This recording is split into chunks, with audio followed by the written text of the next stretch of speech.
Back to my new blog. तो मैं आज छुट्टी पे हूँ। मैं जा रहा हूँ आज साइकिल रिपेयर कराने। 4-5 दिन से साइकिल ऐसे ही पड़ा हुआ था। देखिए इधर साइकिल है, देखिए निकालते हैं, आज चलते हैं रिपेयर कराने।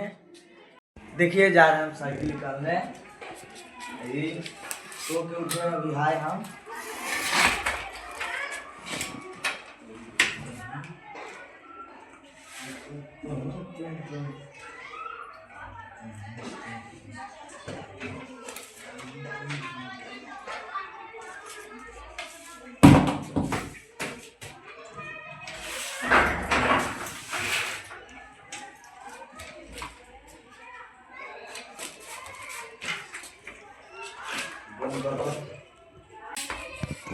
तो देखिए कुछ इस तरह से साइकिल का भी कंडीशन है। ये देखिए ये क्या हुआ है, इधर ये पूरा फ्रो खिल रहा है।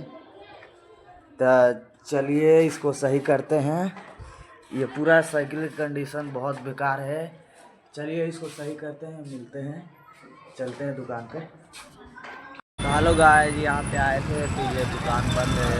देखिए ये चलते हैं दूसरे दुकान पे, देखते हैं। गाइस गए थे साइकिल रिपेयर कराने। साइकिल वाला बोला कि ये पूरा ख़राब हो चुका है, नहीं बनेगा। तो हम बोले चलो ठीक है, अब रहने दो। पूरा मोटर गार्ड सब खराब हो चुका है।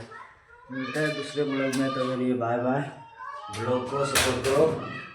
जय हिंद, जय भारत।